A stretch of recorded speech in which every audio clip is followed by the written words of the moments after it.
What is your understanding of democracy? What does it mean? Let's first look at some commonly known definitions of democracy. We already know that the word democracy originated from a Greek word that means the rule of the people. This is in line with Abraham Lincoln's definition of democracy. Democracy is a rule of the people, by the people, for the people. From this simple definition, you can clearly distinguish democracies from non-democracies. For example, we know that Myanmar is being ruled by the army. That is, those who are in control of the army are making the decisions for the country. The people of Myanmar have not elected these rulers. This clearly shows that Myanmar is not a democracy. General Pinochet, who led the coup in Chile, was also not elected by the people. His rule can be called dictatorship. Some countries are ruled by one person who is wholly set apart from all other members of the state, who are called his subjects. The will of the people has nothing to do with the selection of the ruler. These countries are not democracies, but monarchies. For example, Saudi Arabia is a monarchy where the kings have ruled because they are born into the royal family. Did you know India's neighbor, Nepal, was also a monarchy for about 239 years? In 2005, King Gyanendra took complete control of the government, dismissing the elected parliament. Following opposition to his direct rule, he was peacefully deposed in 2008. Thus, Nepal's newly elected Constituent Assembly abolished the monarchy after the elections in April 2008. Nepal is now a federal republic. Democracy can be of several types. However, the two main types of democracies are representative democracy and direct democracy. In representative democracy, the people elect individuals to represent them. These representatives are given the authority to rule the country. India is a representative democracy. In contrast to representative democracy is direct democracy. In a direct democracy, the citizens participate in the decision-making personally rather than relying on intermediaries or representatives. Switzerland is an example of direct democracy. In Switzerland, 5 million voters decide on important national issues through referendums and initiatives 2 to 4 times a year. A referendum involves direct voting. The entire electorate is asked to either accept or reject a particular proposal. The proposal may be for the adoption of a new constitution, a law, or a specific governmental policy. The simple definition of democracy that has evolved so far tells us that democracy is the people's rule. However, this definition cannot be used blindly. For example, we cannot assume that all governments that hold elections are democratic. For example, elections are conducted in Pakistan and China, but the real power does not necessarily vest in the people who are elected.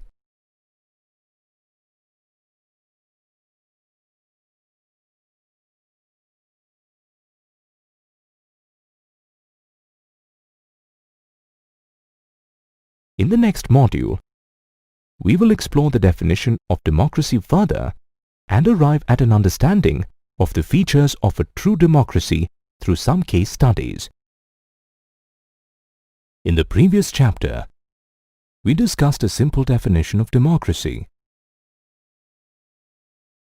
Democracy is a form of government in which the rulers are elected by the people.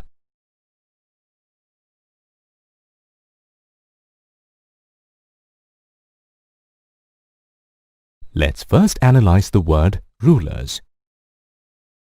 Pakistan has a democratically elected government till October 1999, when General Pervez Musharraf led a military coup. A coup is the sudden, unconstitutional deposition of a legitimate government. A coup is usually led by a small group of the existing state establishment, typically the military, to replace the deposed government with another, either civil or military. After the coup in October 1999, General Musharraf declared himself the chief executive of the country. Later, he changed his own designation to president.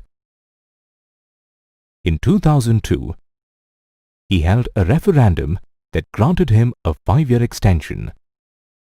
However, it was alleged that there had been a fraud in the referendum. A referendum is a direct vote in which the electorate is asked to either accept or reject a proposal.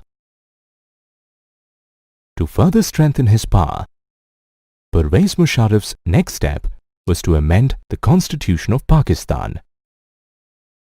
He did this by issuing a legal framework order that gave the President the authority to dismiss the national or provincial assemblies. Elections were then held to the national and state assemblies. Thus, Pakistan had elected representatives with some powers. However, the work of the civilian cabinet was supervised by a National Security Council dominated by military officers. The military officers and General Musharraf himself had the power to override any decisions made by the civilian cabinet. Thus, the elected representatives were not the real rulers of Pakistan. Similarly, many dictatorships and monarchies have an elected parliament and government, with the real power vesting in the people not elected. If you recall the power of the USSR in communist Poland and that of the US in contemporary Iraq, the real power vested with another country in these cases. Therefore, these also cannot be regarded as people's rule or democracies. From all these examples, it is clear that in a democracy, the elected representatives of the people should have the final decision-making power. This is the first feature of democracy. Let's move on to another key word, elections. We'll analyze the example of a country where elections are held regularly, China. China has elections every 5 years. Every time the people elect the country's parliament, called Chunggao Renmin Daibiao Tahui, or the National People's Congress. This parliament has almost 3,000 members from various parts of China and holds the power to appoint the presidency of the country. Some members are elected by the army. So far, it sounds like a democracy. However, not everyone can contest in these elections. Every candidate, before contesting, needs to be approved by the Chinese Communist Party. In 2002-2003, to contest elections, the candidates needed to be members of the Chinese Communist Party or one of the 8 smaller allied parties. Result: the Communist Party forms the government every time.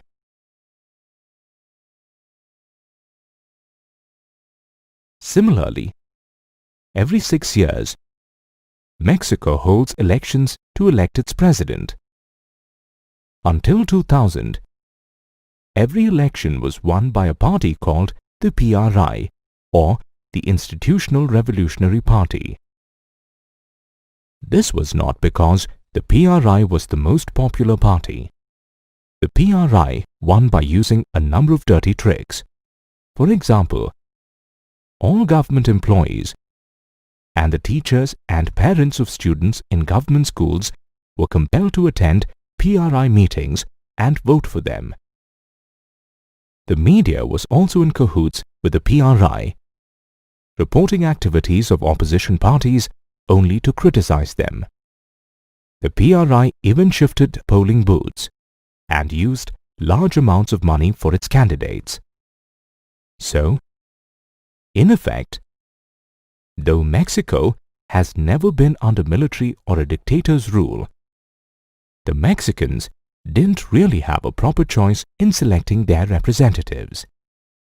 Neither of the cases we just examined can be considered examples of people electing their rulers. The foundation of a democracy is free and fair elections, in which the ruling party also faces a fair chance of losing. That is the second feature of a democracy. Let's move on to the third and the most important keyword: people. Even today, there are many places where the equal right to vote is denied. We'll look at some examples here. The first example is Saudi Arabia, where women are not allowed to vote. Another example is Estonia, where the citizenship rules make it difficult for people belonging to the Russian minority to gain the right to vote.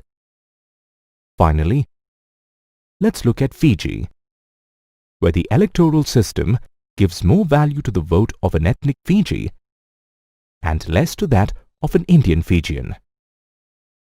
These countries cannot really be qualified as democracies because political equality for citizens is lacking. Thus, in a democracy, all adults who are citizens of the country should be allowed to vote, each vote having equal value. What happens if the popular government turns out to be undemocratic?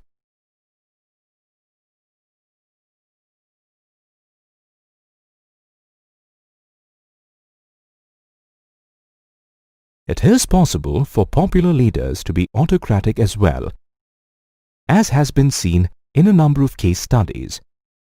Zimbabwe was under white minority rule till it attained independence in 1980. Zimbabwe African National Union Patriotic Front, ZANU-PF, the party that led the freedom struggle, has ruled Zimbabwe since then. The leader of the Patriotic Front is Robert Mugabe, who changed the constitution, banned protests, harassed the opposition, controlled the media, and influenced the judiciary. Thus, though elections were held regularly, they were always won by the Patriotic Front. Clearly, popular approval of the rulers is necessary in a democracy, but it is not enough to categorize a country as a democracy. In a democracy, before the elections, adequate leeway needs to be given for normal political activity and opposition. The citizens should be free to think and form opinions, to be able to express these opinions in public, form associations, and take other political actions.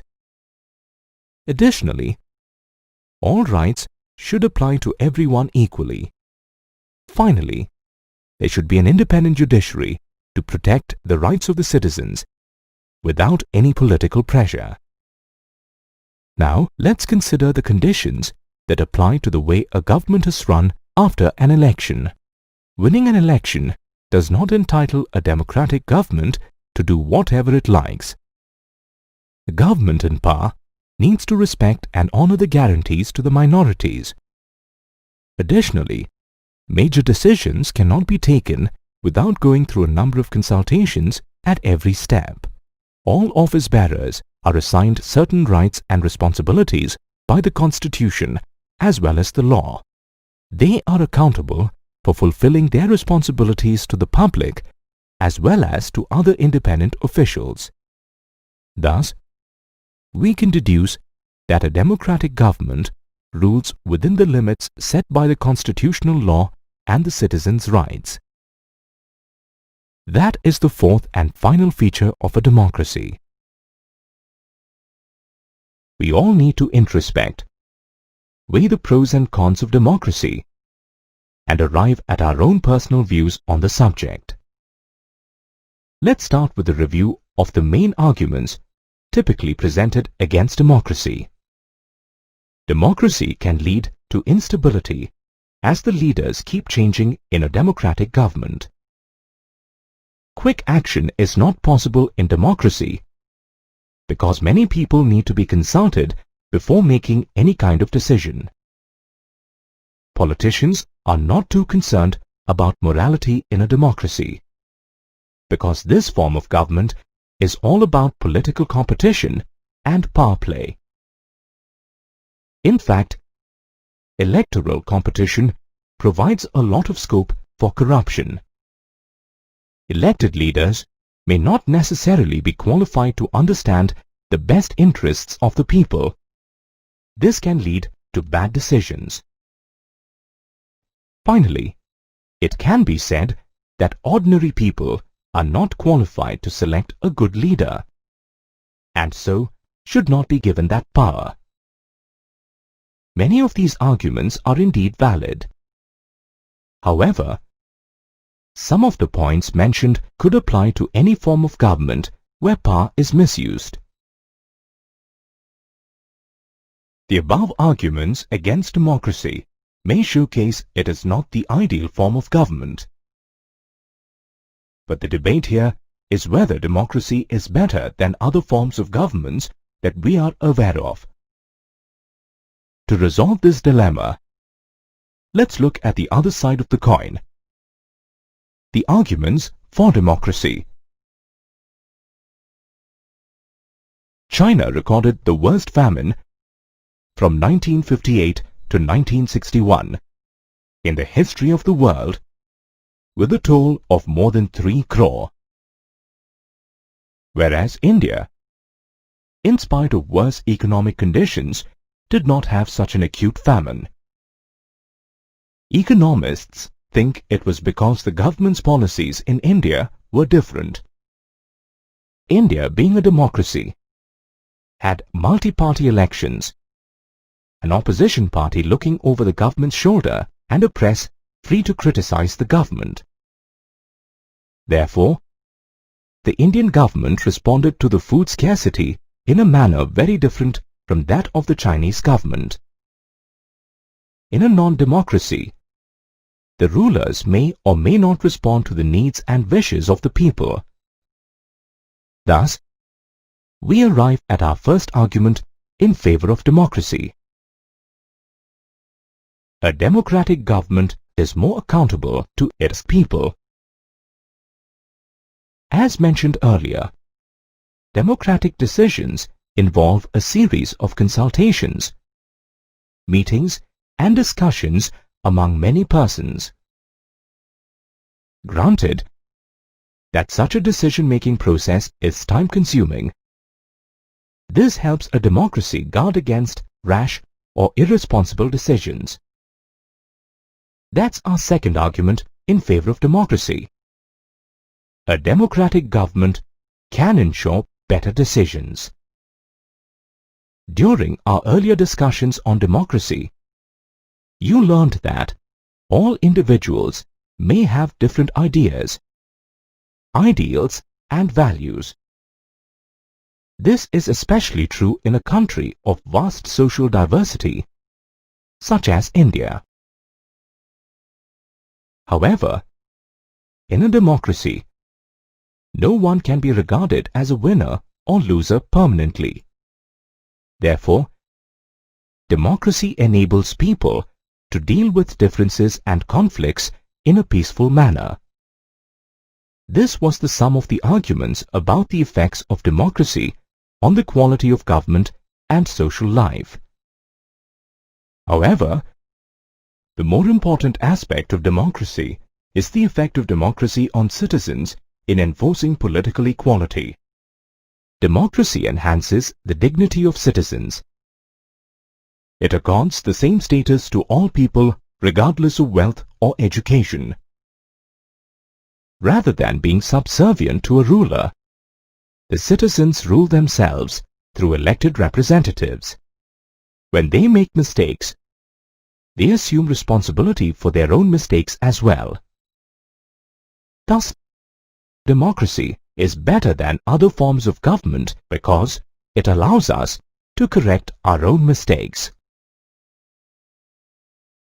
No form of government can guarantee perfection. However, democracy as a form of government allows for relatively more transparency, public discussion, and correction of mistakes. Ours is a representative democracy. People rule through their elected representatives. The limited understanding of representative democracy is, firstly, it is not physically possible for all of them to sit together and make collective decisions. Secondly, all citizens may not have the time, skill, or inclination to take part in the decision-making process. It also limits us to democracy in a government. For an understanding of the operations of a democracy beyond government functions, we need to look at the broader meaning of democracy. For example, families and schools can be democratic as well. In a democratic family, the opinion of each family member is given equal importance in making a decision. Similarly, there is scope for democracy in schools as well. Students like teachers who encourage them to be curious learners. A decision is democratic if it is made after consultation of everyone likely to be affected by it. For example, in relatively small communities, like a Gram Sabha, all the members can sit together and make decisions directly. The features of democracy that we discussed in earlier modules provided a basic foundation for our understanding of democracy, and also what an ideal democracy should be like. Thus, broadly speaking, democracy involves public participation, consultation, and representation.